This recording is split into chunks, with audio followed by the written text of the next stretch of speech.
Buenas noches, América. La salida forzada de Jeff Sessions, el fiscal general, hace cuestionar seriamente el futuro de la investigación de la trama rusa. Matt Whitaker, quien ha dicho que Robert Mueller ha ido muy lejos con la investigación de las pesquisas a Trump y quien ha reiterado que indagar con las finanzas personales del presidente sería como una cacería de brujas, es quien está ahora enfrente de esta investigación y supervisando también el trabajo de Robert Mueller. Demócratas preocupados le han pedido a Whitaker que se retire de este cargo, pero todo señala que Whitaker no va para ningún lado. Estará ahí hasta que Trump nomine a alguien que debe ser aprobado por el Senado, que ahora mantiene la mayoría republicana. La salida de Sessions ocurre justo después de que demócratas ganaran el control de la Cámara de Representantes, lo cual les garantiza que podrán ampliar investigaciones sobre el presidente, pero a partir de enero.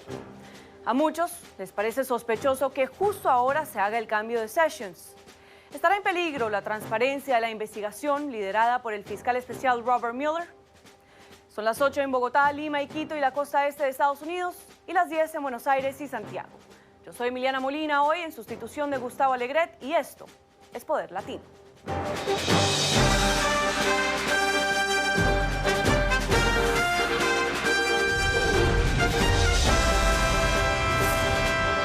Poder Latino con Gustavo Alegret.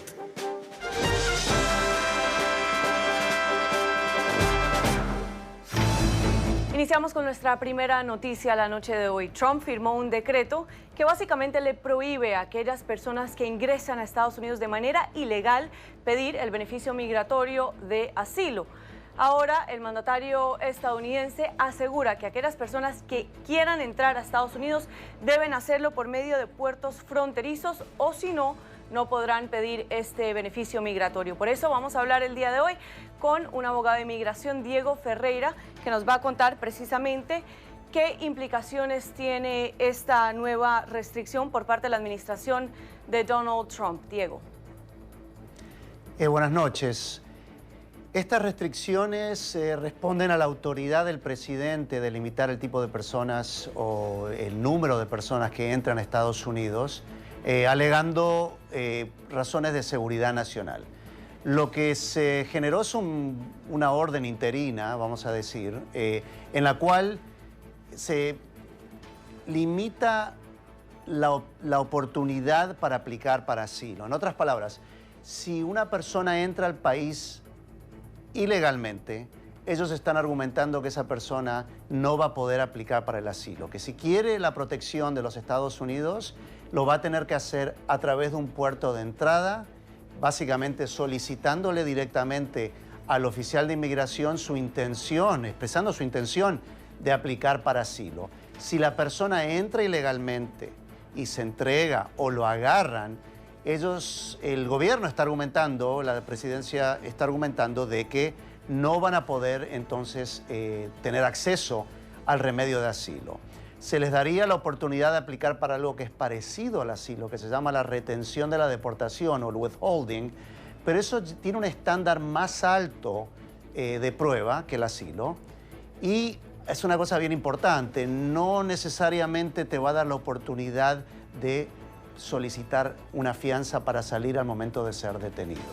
En mi opinión, la primera restricción que viene es para canalizar a todo el mundo a través de los puertos de entrada y hacerlo menos atractivo de tratar de entrar ilegalmente al país, especialmente cuando uno está buscando asilo o protección del gobierno americano.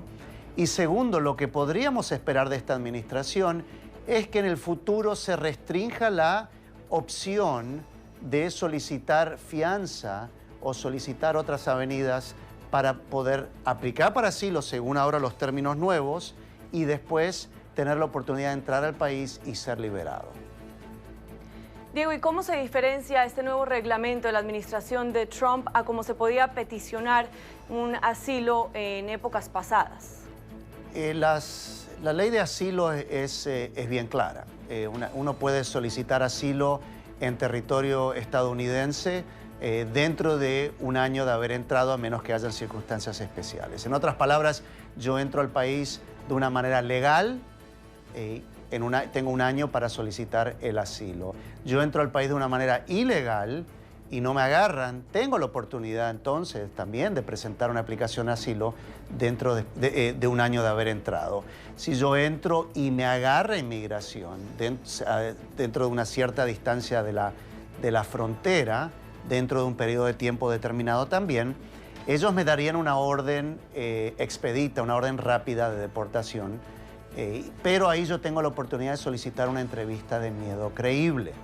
Si yo paso esa entrevista de miedo creíble, que está asociado con el asilo, pero es un estándar bien bajo, pero eso me daría lugar eventualmente a aplicar para el asilo. Una vez que me encuentran creíble, yo puedo entonces solicitar ante un juez el asilo. El cambio ahora sería de que si yo entro ilegal ya no puedo pasar por ese proceso. Solamente puedo solicitar el asilo si me presento y soy procesado en un puerto de entrada de Estados Unidos.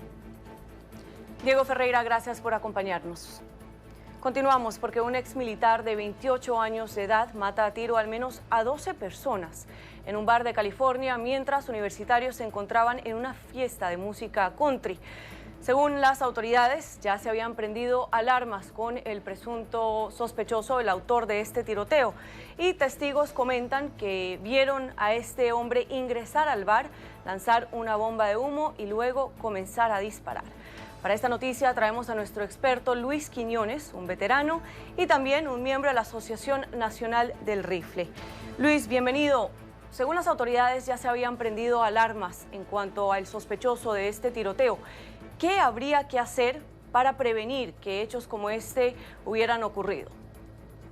Mira, no solo los permisos, sino que las armas también. Lo mismo sucedió con el chico ese que mató a esos pobres niños en la escuela, que el sistema le falló de nuevo, porque sabíamos que este muchacho, este ex-marine, había tenido ya problemas con su familia y la mamá estaba preocupada. Imagínate que las fuerzas de la policía llegaron a verlo y no decidieron hacer nada, no le tomaron las armas. Eso es ahí donde falla el sistema tal.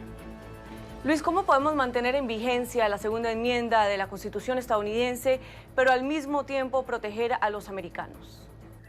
Sí, mira, la verdad es que, digamos, las dos cosas no tienen que ser exclusivas, no tienen que ser contrarias así la otra.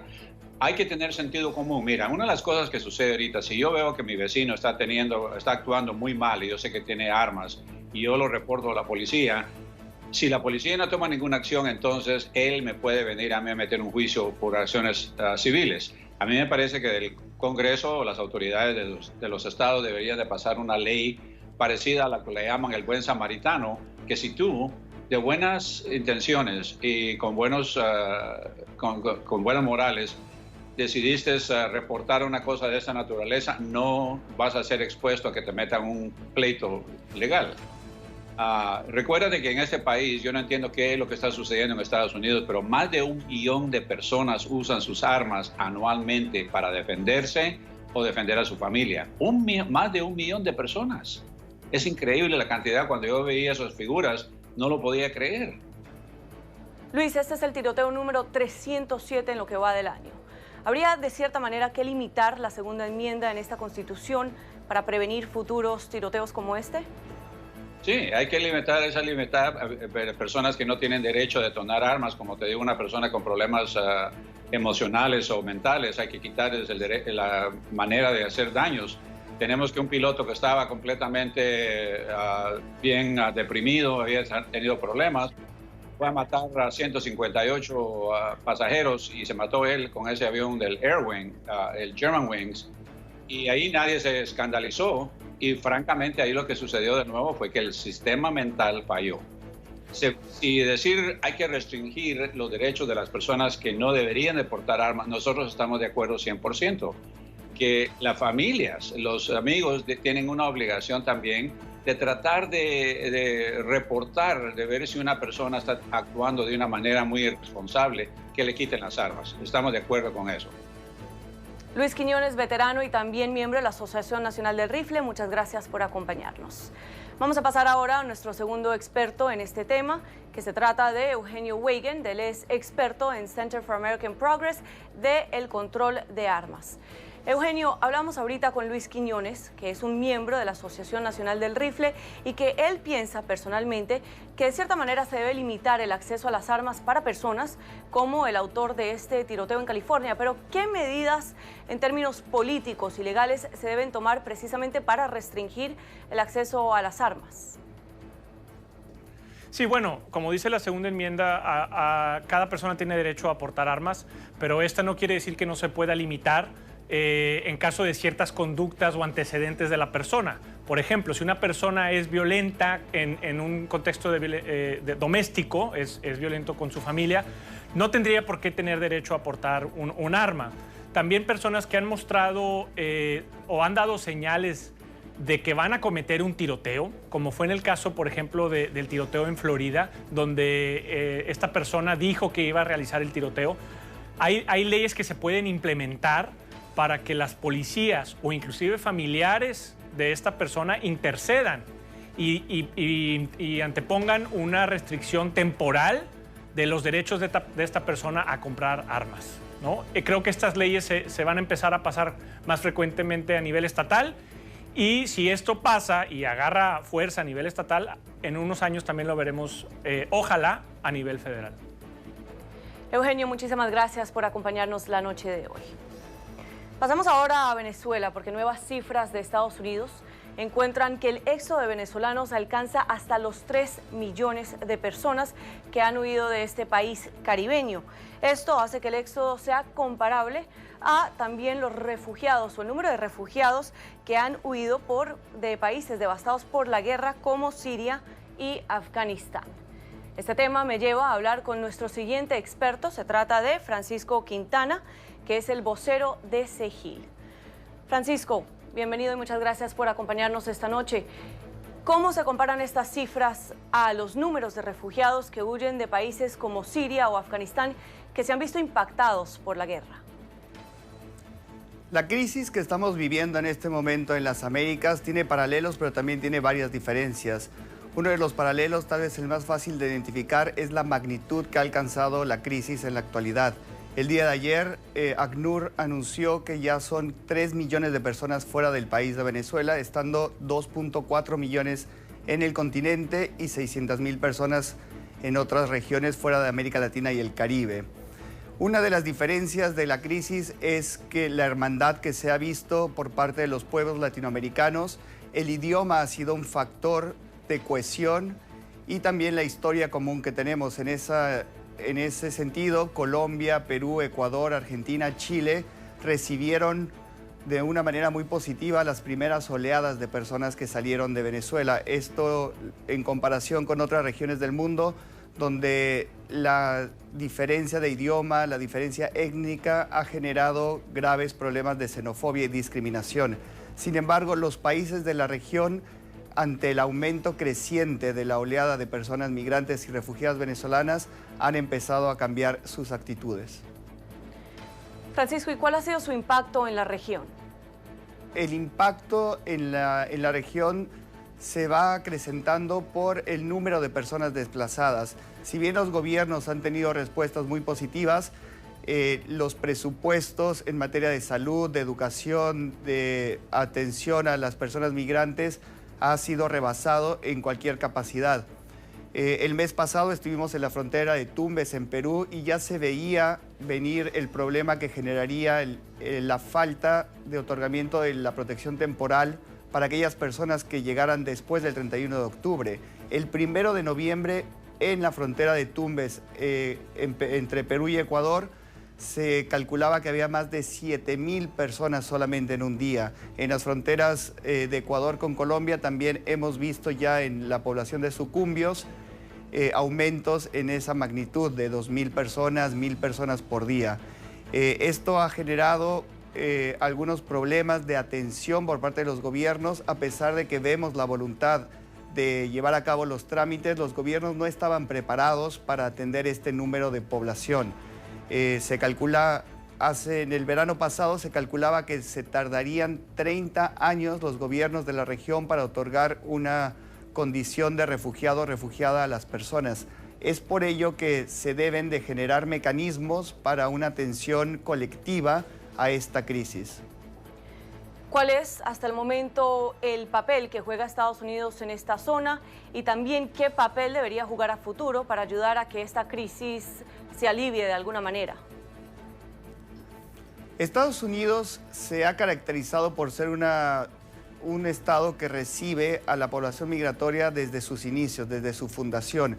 Sin embargo, vemos con preocupación que en los últimos años este discurso hacia la migración ha cambiado y siendo uno de los países más poderosos del hemisferio, tiene una gran influencia en la actuación de los otros países de la región. El cierre de fronteras, la militarización, la reducción de la protección a través de la eliminación de la violencia de género, por poner un ejemplo, en el otorgamiento de los refugiados, sienta un mal precedente para la región y esperamos que los otros países no actúen de la misma manera. Hay que recibir a la población migratoria, hay que integrarla y hay que identificar cuáles son los aportes positivos. En ese sentido, Estados Unidos debería de retomar una larga tradición de otorgar la protección internacional dentro de sus fronteras. Pero también están otros elementos como el elemento político o algo que nos preocupa muchísimo desde la sociedad civil, es el argumento de posibles intervenciones militares. Esperamos que la transición en Venezuela se dé en paz, con diálogos y que sea la propia sociedad venezolana la que pueda resolver sus problemas. Francisco Quintana Ezegil, muchísimas gracias por acompañarnos la noche de hoy. Ahora cambiamos de tema porque en el Reino Unido al menos 7.000 personas aún ven televisión a blanco y negro. Así es, tal cual como lo escuchó, hay personas que todavía están viendo esa cajita en blanco y negro. ¿Pero a qué se debe este fenómeno? Es precisamente porque las personas que quieren ver o grabar televisión en este país deben pagar una tasa. La tasa para ver televisión a color es de $196 al año. Ahora, para ver televisión a blanco y negro, este precio es de tan solo $66. O sea, un tercio de lo que cuesta ver televisión a color. Así que de cierta manera tiene sentido que estas 7.000 personas aún continúen viendo televisión a blanco y negro para ahorrarse algunos dólares en ese bolsillo. Estas son todas las noticias por ahora. Continuamos con más.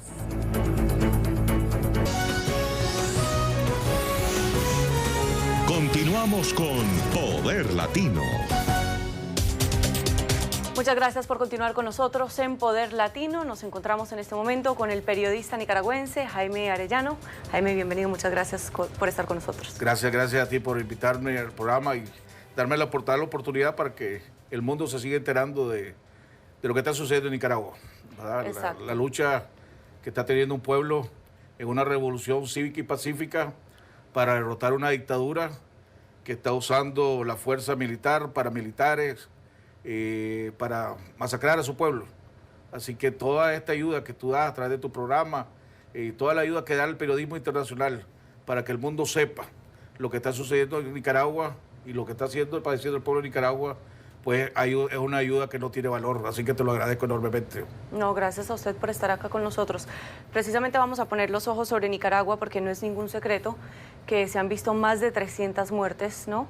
Hay discrepancias entre los números del gobierno, de organizaciones, de la CIDH, entre otros, pero se está viviendo claramente una crisis en Nicaragua. Entonces, usted viene acá a Washington para el primer encuentro de líderes nicaragüenses. ¿Cuál es el objetivo de este encuentro, Jaime? Mira, en esta revolución cívica y pacífica que estamos llevando para terminar con una dictadura, que lo único que estamos pidiendo es que haya elecciones libres y transparentes en nuestro país, que elecciones donde el pueblo de Nicaragua pueda elegir a sus autoridades con todas las garantías habidas por haber, con supervisión de las organizaciones de Estado americanos, las organizaciones internacionales que supervisen con observación internacional. En esta lucha, a pesar de todo, y la realidad es que son más de 550 muertos los que ya hay en el país, y la mayoría de ellos jóvenes y campesinos, ¿verdad? Con un balazo ya sea en la cabeza o en el cuello. No es caso, ahí no hay combate, en Nicaragua no hay una lucha armada, es una dictadura que está usando la opresión militar, todas sus fuerzas militares, y ha creado paramilitares para acabar con un pueblo que pacíficamente te lo garantizo, porque vamos ganándole, le vamos ganando, lo tenemos loco a este dictador, le vamos a ganar la partida y va a tener que ceder.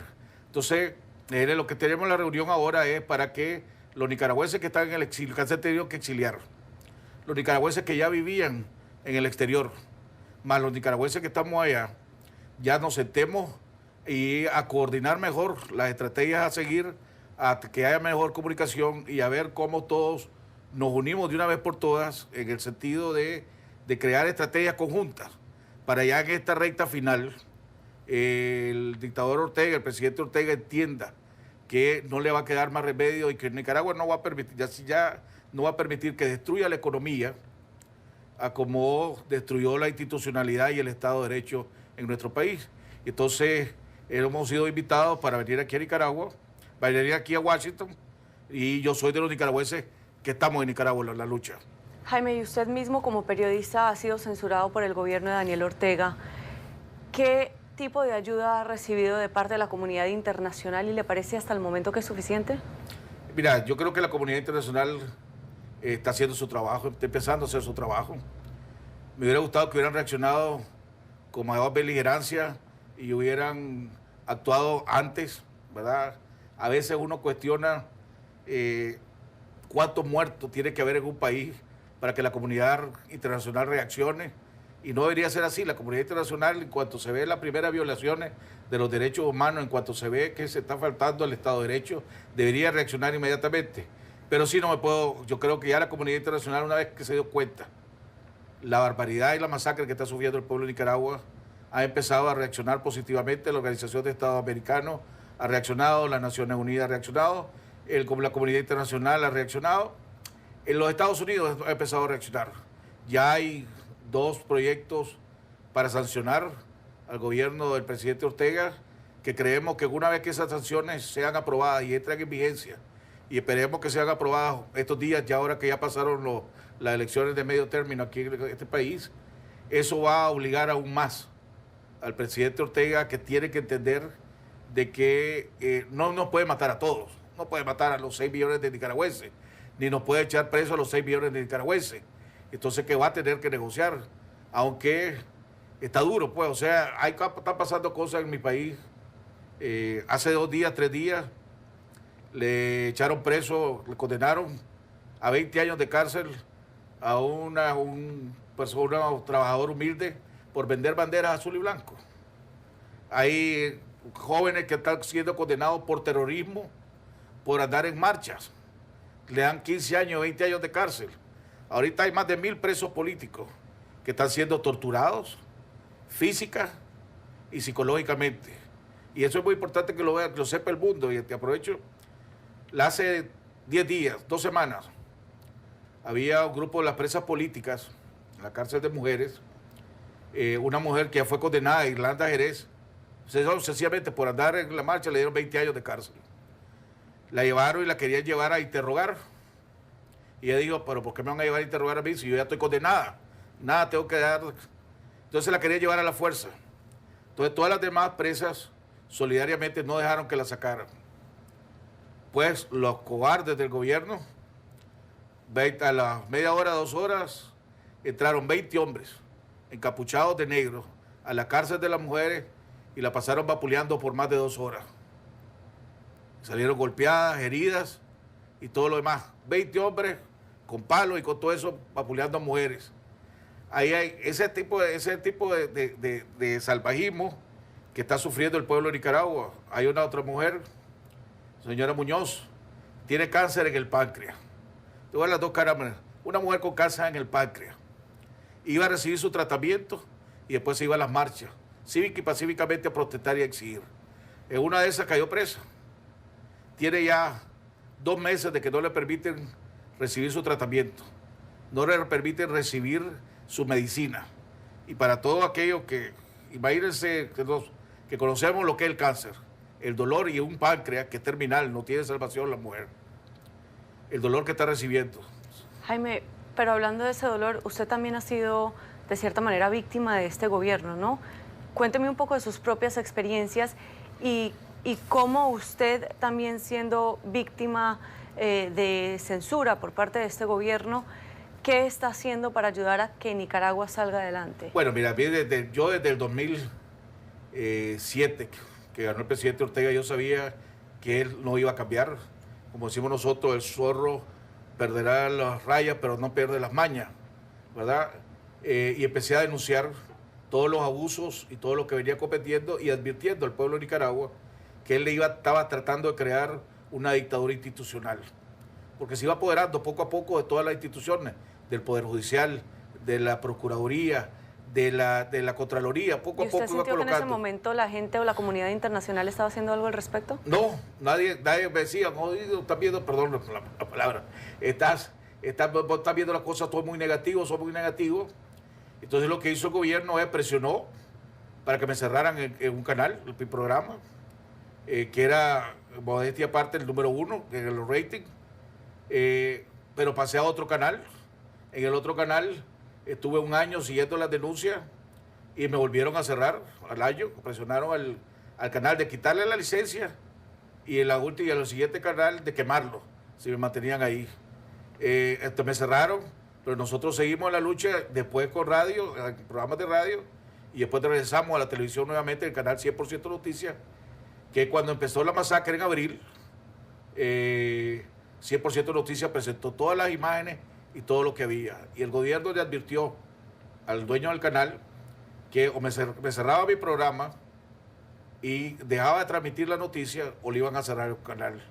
Y cerraron el canal por 15 días. Pero nosotros seguimos transmitiendo por las redes y seguimos hasta que la presión nacional hizo que nos volvieran a abrir el canal y seguimos ahí. Yo recibo un averaje de 100 amenazas de muerte todos los días. He recibido víctimas de varios atentados. Yo salgo de mi casa, como la mayoría del periodismo independiente que hay en mi país, está haciendo una labor histórica. Nosotros salimos de mi casa, yo salgo de mi casa pidiéndole no saber si voy a regresar en la noche a mi casa. Cuando mi esposa, yo me despido de ella toda la mañana, me da la bendición en la frente, que Dios me proteja, porque no sabemos lo que va a suceder ahí. Jaime, quiero dejarlo ahí en ese momento y hacerle una pregunta que de cierta manera es un poco controversial en este momento, ¿no? Usted está en Washington, ha visto lo que está sucediendo con los medios de comunicación en Estados Unidos y recientemente Trump le revocó el credencial para entrar a la Casa Blanca a un periodista de la cadena estadounidense CNN. ¿Usted ve alguna similitud o cree que es totalmente diferente lo que está haciendo Trump ahora con los periodistas a lo que estaba haciendo Ortega años atrás cuando estaba iniciando este proceso de intentar tomar el poder completo sobre Nicaragua?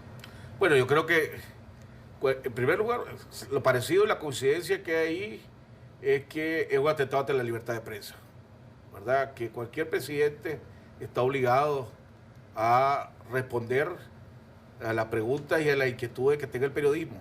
Ese es el trabajo del periodismo y el trabajo de los funcionarios públicos, ¿verdad? Que una vez que aceptan ser funcionarios públicos, tienen que asumir la responsabilidad de responderle al periodismo, independientemente que le guste o no le guste la pregunta, te caiga bien o no te caiga bien el periodista. Esto no es cuestión de popularidad, es cuestión de obligación y compromiso. El presidente Trump, cuando asumió la presidencia de la República, sabía que uno de los compromisos y una de las obligaciones que tiene el presidente es responder a las inquietudes que tiene la prensa en su país, la prensa, inclusive la prensa internacional, ¿verdad? Siempre y cuando se haga de la manera respetuosa, sin faltarle al respeto. Y por lo que yo vi en la conferencia de prensa no hubo ninguna falta de respeto. Ahora, no hay la diferencia es que el presidente Ortega usa la violencia. Y allá no se respetan los derechos humanos, allá no se respeta nada. Allá el presidente Ortega lo que hubiera hecho es mandar preso a los periodistas, como ya ha echado preso a varios periodistas, o ha mandado a matar a varios periodistas también, ¿me entendés? Pero sí, pues, la similitud es que las dos cosas se pueden poner como que si fuera un atentado a la libertad de expresión y a la libertad de prensa, que no debe suceder. Me extraña que en los Estados Unidos, que ha avanzado tanto, esté sucediendo eso, pues, pero eso es parte interno, pero la comparación Jaime, con Ortega es totalmente diferente, ¿verdad? Correcto.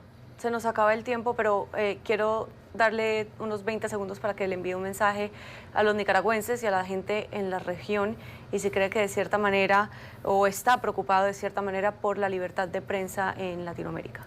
Mira, yo creo que al pueblo, a toda la comunidad internacional y a los nicaragüenses le vamos ganando esta revolución cívica y pacífica que estamos llevando en Nicaragua, a pesar de toda la opresión, a pesar de todo el salvajismo que este gobierno ha desatado contra su pueblo, le vamos ganando. Lo tenemos arrinconado.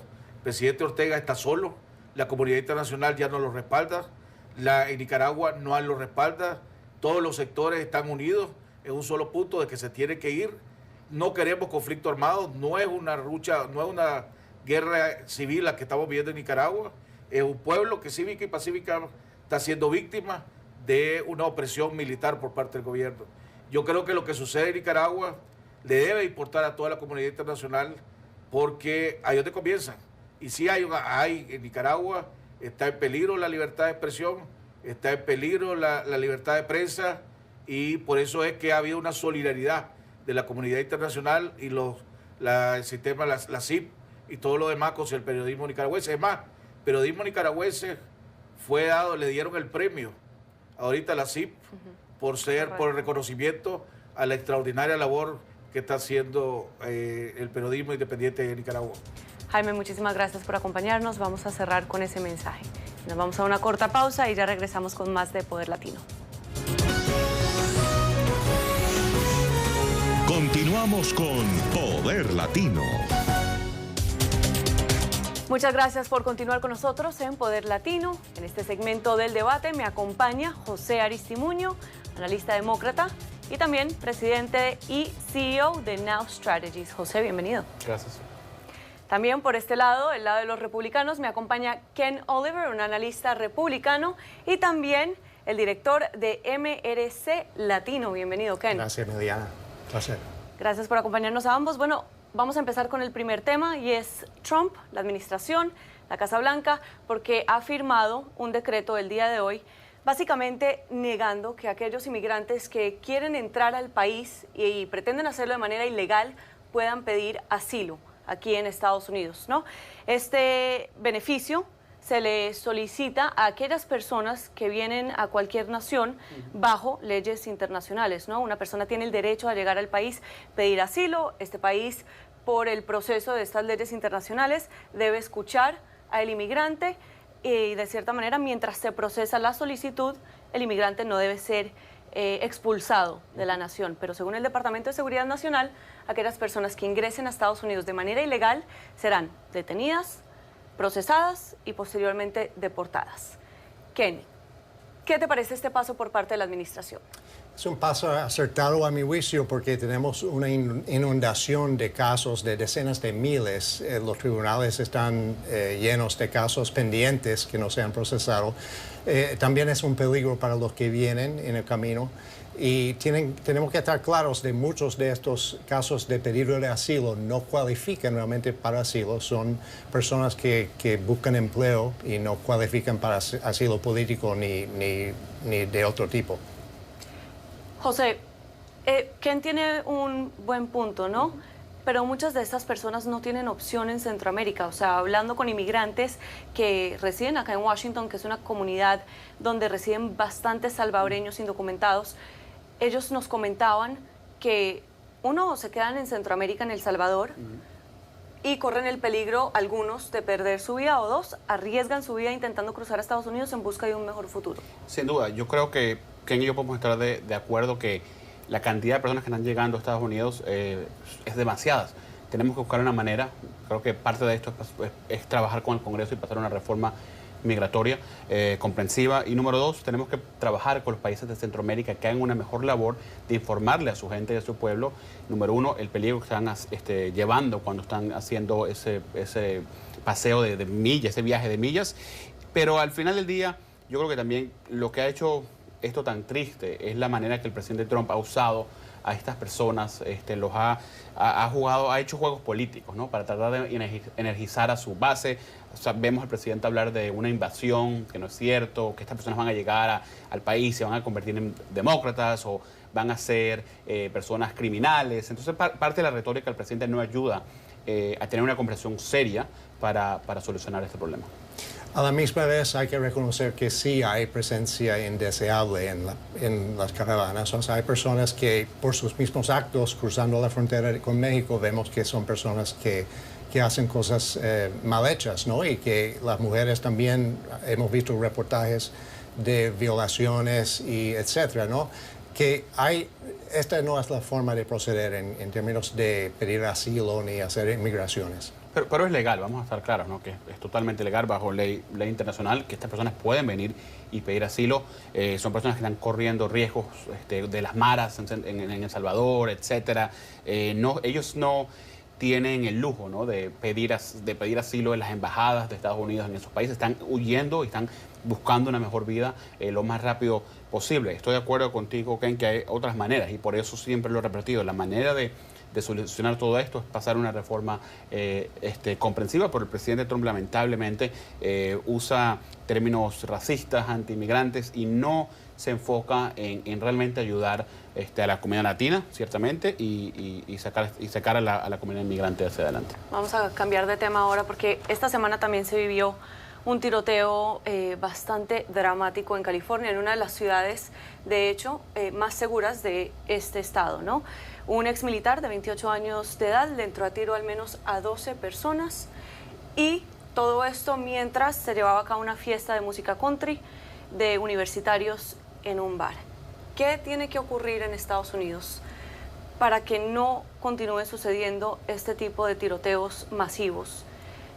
¿Y hasta qué nivel se debe respetar la Constitución y el derecho a portar armas para que esto pueda parar? Ha habido más tiroteos, Emiliana, este año.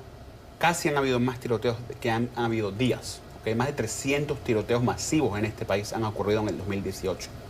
¿Cuánta gente más tiene que morir en este país para que no tengamos un control de armas? Esta persona tenía, es importante saberlo, ex militar, pareciera que sufría de trauma. Correcto, es importante. Entonces hay un tema mental aquí, ¿no? Tenía un arma totalmente legal, pero el cartucho que tenía, la cantidad de balas, no era legal en el estado de California. Entonces, repito, no creo que es bueno que personas tengan, el cartucho que tenía podía disparar más de 15 balas o 20 balas por segundo, etcétera. No necesitamos este tipo de armas en las calles. Tenemos que hacer una mejor labor. Cualquier ley comprensiva de control de armas tiene que incluir no solamente una limitación, no prohibición, eso es importante que la gente lo sepa, una limitación de ciertas armas, pero también tener una inversión monetaria, educativa, ¿no?, con la comunidad en todo lo que es la educación mental, etcétera. O sea, no podemos tener que este tipo de personas que sufren de este tipo de cosas que tenga armas en las calles. Muy peligrosos. Kenny, ya este individuo había tenido 3 encuentros con la ley. ¿Cómo se frena entonces este problema? ¿En qué momento dicen las autoridades no debemos dejar a este personaje libre? Ahí fue el fallo mayor, ¿no? Cuando vemos casos de personas que tienen encuentros con las fuerzas de policía y, sin embargo, la policía no parece tener las herramientas ni la voluntad de referir a las personas al tratamiento psicológico o psiquiátrico. ¿Cómo se arregla este problema? Hay estados en este país que es más fácil comprar un arma que tener una licencia de conducir. No es posible que eso sea tolerable. Necesitamos hacer una campaña amplia. Creo que el presidente pudiera... Veo que cada vez que vienen este tipo de tiroteos, el presidente hizo unos tweets diciendo que la policía actuó de gran manera, que yo también estoy de acuerdo, el 100%, pero no le veo el énfasis y el llamado, ¿no?, a presionar al Congreso a que continuemos pasando leyes de control de armas al nivel nacional. Es muy importante. En este caso en California fue con una pistola, no fue una arma que está bajo estudio de limitar su compra, ¿no? Han habido más de 300 tiroteos. Ahí sí tengo que diferir que ese conteo está debatible. Hay distintos conteos. Hay un conteo de un medio de izquierda, Mother Jones, que dicen 11 tiroteos masivos en este año. Los archivos de violencia de armas, dijo que, o sea, la manera que ellos lo cuentan, es que una masacre, un tiroteo masivo, es cuando 4 personas o 4 o más personas mueren, ¿no?, en al mismo tiempo. Esa es la definición que estoy usando yo para decir más de 300, y me parece una excusa suficiente para que el Congreso haga algo. ¿Cuánta gente más tiene que morir para que pongamos manos a la obra? Estoy de acuerdo contigo en la parte mental, pero también en la parte de limitación de armas y la accesibilidad. Es muy fácil obtener armas en este país. No puede ser tan fácil que tú vayas a un gun show, esos lugares donde literalmente tú vas, compras tu arma, no hacen los background checks nacionales que deberían hacer, no toman lo suficientemente. Lugares como Japón por lo menos te mandan a hacer cursos por días, no te entregan la arma después de meses. Ese tipo de cosas hay que aplicarlas en Estados Unidos. No prohibirlas, porque tenemos que respetar las enmiendas constitucionales, pero buscar una manera de educar a nuestra gente. Que no José acaba de mencionar un detalle importante, que son las investigaciones de trasfondo, que sí hay espacio para trabajar juntos en eso. Por otro lado, hay ciudades como la de Plano, en Texas, al lado de Dallas, donde mucha gente tiene armas y tiene el nivel de crimen y de asesinatos menor. O sea, el hecho de que haya amplio derecho de portar armas no significa que haya necesariamente más crimen. Ahora vamos a cambiar a hablar de censura a los medios de comunicación, ¿no? Esta semana Jim Acosta, periodista de una cadena estadounidense, se convirtió en el centro de la noticia después de que le revocaran los credenciales de la Casa Blanca. ¿Tiene el presidente la razón, Ken, en hacer esto? Tiene la razón, porque se fijan que el periodista Jim Acosta hizo una declaración, no una pregunta, para empezar mal, y también no dejó de hablar y seguir hacía varias preguntas después de que el presidente le dijo basta ya. De hecho, el presidente le dijo basta ya 7 veces. O sea, una falta total de respeto a los protocolos de las conferencias de prensa. Hay normas que hay que respetar y los periodistas que no respetan esas normas están sujetas a la revocación de su credencial. Igual April Ryan está muy posible que también pierda su credencial porque se paró y empezó a hablar sin el micrófono de la Casa Blanca. Los periodistas no hemos visto este tipo de comportamiento tan hostil hacia el presidente. No es cierto. Que es una falta de respeto, a mi juicio, de las normas de ética periodística. ¿Comentario, José? No pudiera estar en más desacuerdo. Cuando yo escuché esta rueda de prensa, si yo la escucho, esta era en inglés obviamente, pero si yo la llegara a escuchar en español, por lo menos en NTN 24, y no estoy viendo la televisión, yo me imaginaría que estuviéramos hablando de Maduro en Venezuela, por ejemplo. La manera que el presidente se está comportando no tiene excusa. Puede ser que Jim Acosta de repente no hizo la pregunta, puede ser que se salió de la línea en cierta manera, pero no justifica que le quiten el pase de prensa. O sea, una de las cosas más importantes que tenemos como país es la libertad de prensa. Y el presidente, desde que llegó a ese puesto, lo que ha hecho es decir, lo ha dicho, que la prensa es el enemigo del pueblo. Lo mismo lo dijo Hugo Chávez Frías en Venezuela. Dice que si la gente está diciendo, lo dijo, me acuerdo cuando era candidato, dijo, yo voy a hacer leyes para poder denunciar a periódicos, a periodistas, si están diciendo cosas que yo no estoy de acuerdo. Eso es literalmente autoritario, no tiene lugar en los Estados Unidos.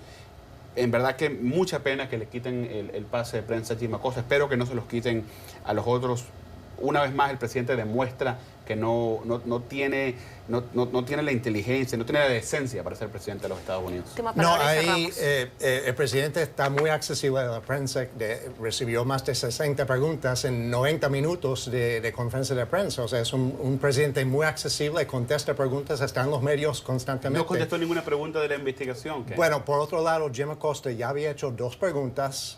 El presidente le dice ya basta, le toca a otro, él enseña a otro periodista y le toca a Jim Acosta dejar de hablar y ceder el micrófono. No cedió el micrófono, de ahí el problema. Eso no merita, con todo respeto, de nuevo, eso no merita que le quiten el pase de prensa. El presidente es presidente de los Estados Unidos. La gente le puede hacer todo tipo de preguntas cuando quiera. Él se postuló para ser presidente, no Jim Acosta. Están en diferentes estándares. Es la única medida disciplinaria y correctiva que tiene la Casa Blanca y ya espero que ¿Cuál va a ser el próximo paso? ¿Le van a quitar la licencia al aire a CNN? ¿Ese es el próximo paso como lo hicieron en RCTV en Venezuela? Es cuestión de comportamiento, obviamente. Nada más que comportamiento disciplinario y respetuoso.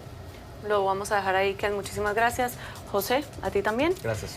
Y nosotros vamos a una pausa y regresamos con más de Poder Latino. El matiz es importante en el tema de la inmigración, que sigue siendo politizado por la izquierda y la derecha. Aunque no estoy de acuerdo con Donald Trump en algunas de sus propuestas, apoyo la acción ejecutiva de hoy para asegurar que los solicitantes de asilo entren a los Estados Unidos a través de un puerto de entrada. El sistema está siendo abusado. Los inmigrantes de la caravana son inmigrantes en busca de asilo en su mayoría, lo cual es una forma legal de entrar a Estados Unidos. El discurso de que es una invasión de ilegales es una mezquindad. Bueno, estas son las opiniones encontradas en las redes sociales. Esto es todo por el programa de hoy en Poder Latino. Alexandra, gracias por acompañarnos. A ti, Emiliana. Feliz fin de semana para ti. Igualmente. Y para ustedes también, y espero que nos acompañen en la próxima en Poder Latino.